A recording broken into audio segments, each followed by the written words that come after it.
I want to speak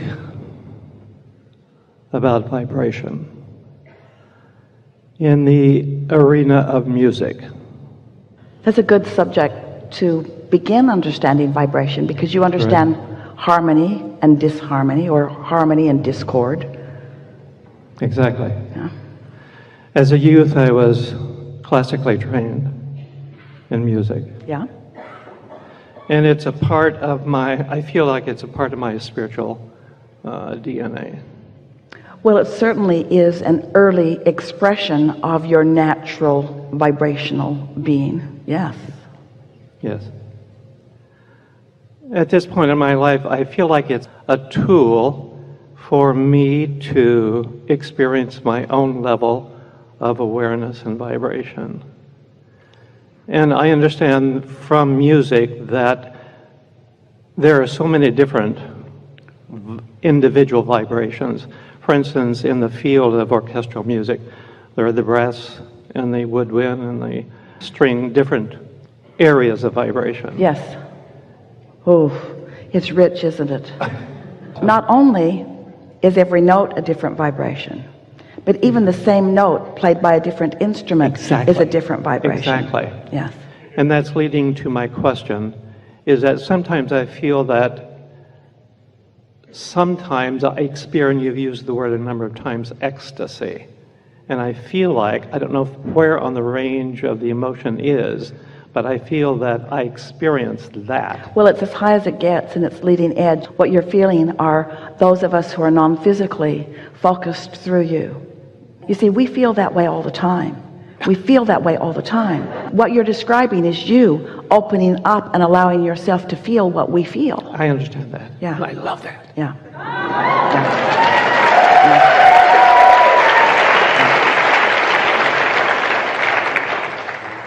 So that answers a part of my question. The other is, it seems like there are a couple of the segments of the orchestra, the brass and the percussion, particularly like trumpets or trombones individually or in combination with timpani or bass drum. Those combinations, sometimes it's like I can't hold onto my body, I just soar.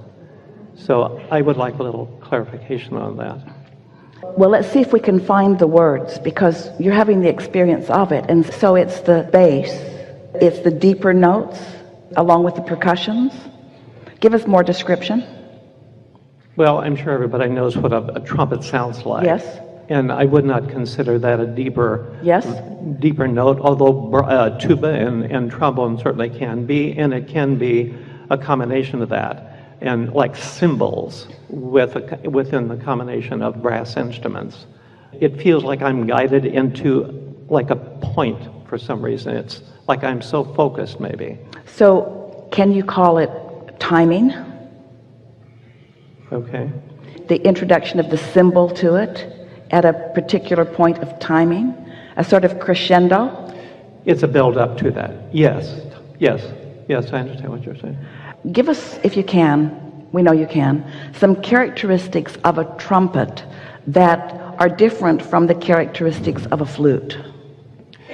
Well, for me personally, I think a trumpet has such clarity and focus, whereas the vibration of a flute is more general. So if you were to look at a sound wave of one or the other, have you ever seen a sound wave of a trumpet?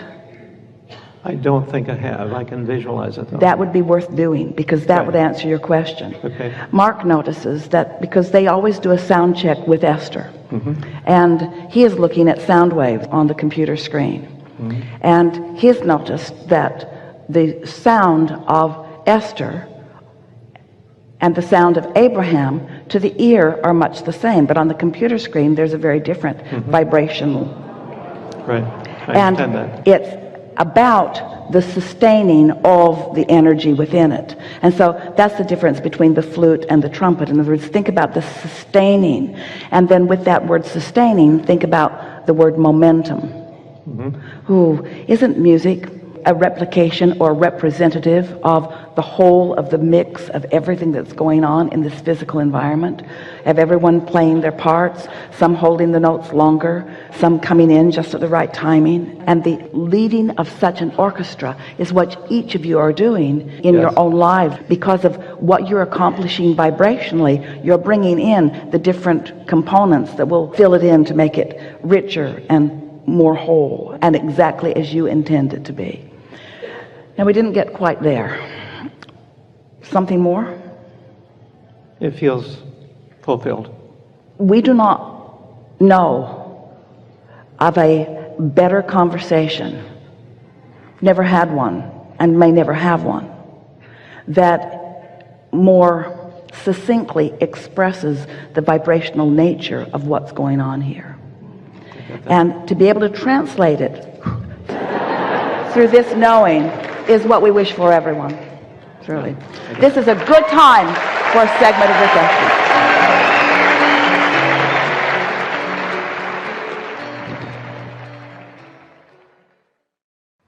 And are you refreshed? Good. Now what? So I wrote a question. I wrote down a question on Tuesday. Yes. A question about projection on other people.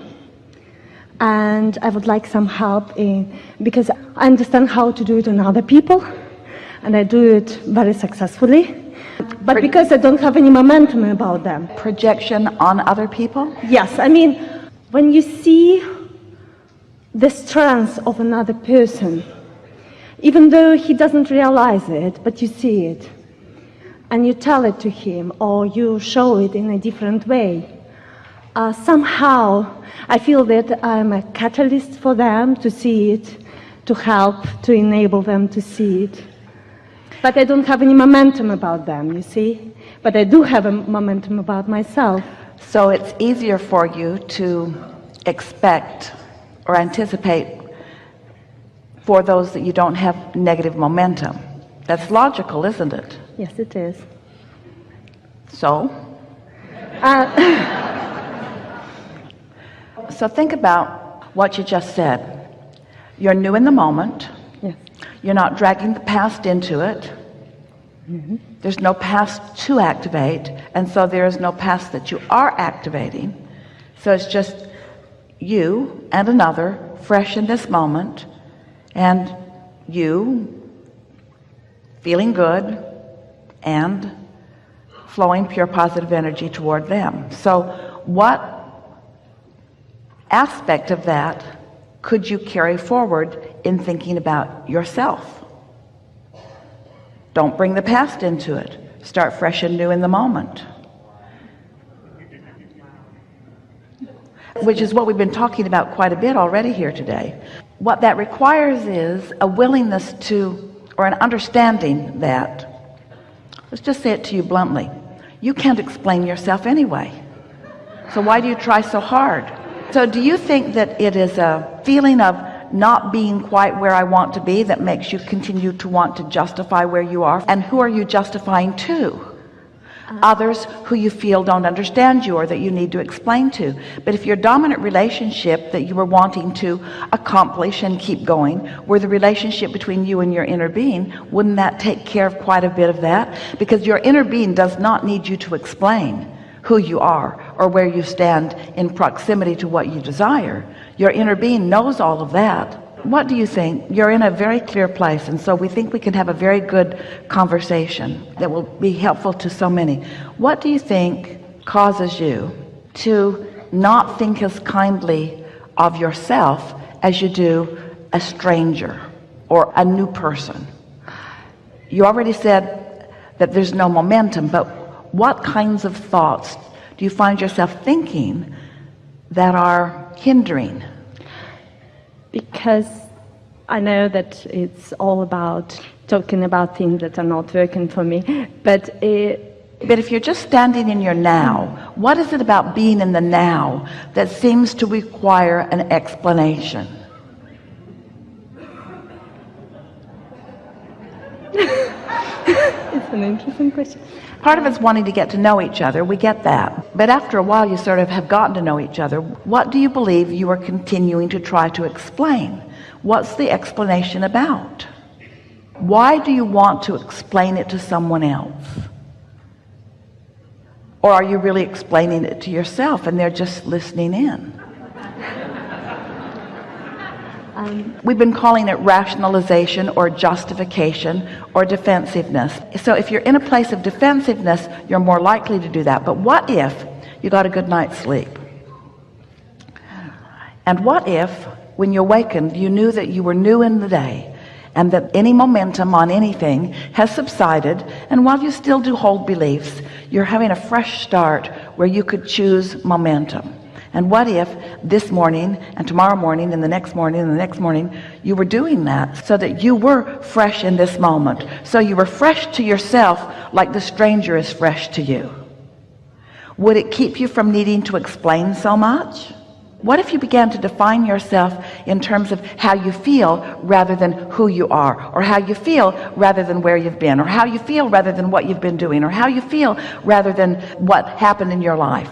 I was raised this, or I'm a recovering this, or if you could just resist the temptation to try to describe and define yourself so much. What if you pretended, or what if you knew what we actually know? They're not that interested in you anyway. What if they didn't care where you've been or how you got to where you are? What if they were just there because law of attraction brought you together? And what if they were just there to mine your positive aspects? What if they were just there to mine or co-create with your points of harmony?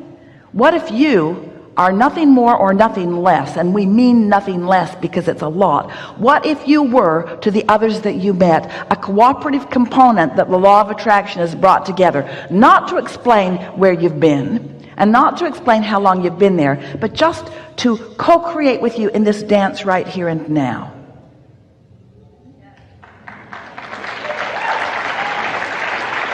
So you're tuned in, tapped in, turned on. Your inner being is flowing through you. Your inner beings are dancing with their inner beings. Everybody knows vibrationally who everyone is. And now what? Not where we've been, how'd we get here? Now what? Where are we going? Now what? Now what?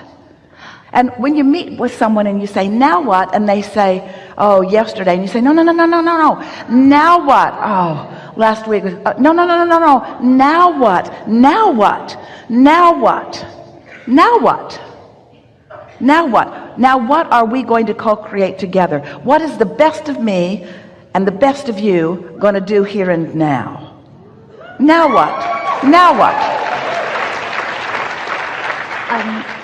I really like this idea that everybody is here to see something good about me. I really like that. Even better said, everyone who comes into your experience has come by law of attraction, and so there is benefit for you and benefit for them, because things are always working out for me's. For me's, for me, for me, for me. Things are always working out for me's, for me's, for me's, for me's. Things are always working out for me's, for you's, for me's, for us's. Everything is always working out for all of us. And so here we are. And could it be enough? Couldn't you just say, well, here we are?